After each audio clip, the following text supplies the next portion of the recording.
Buongiorno e ben ritrovati con il TG Flash di New Sicilia ed eseguiti i titoli più importanti della mattina. In apertura un nuovo caso di aggressione da parte di uno straniero a Catania. Un giovane catanese è stato accoltellato ieri sera su un autobus per aver chiesto di abbassare la voce al colombiano che è stato arrestato.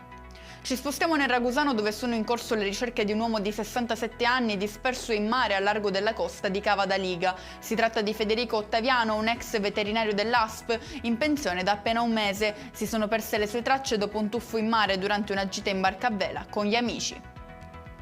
Sono sbarcati a Pozzallo, sempre in provincia di Ragusa, i 61 migranti a bordo della nave umanitaria CI5, tra cui 7 minori e una donna incinta al 9° mese.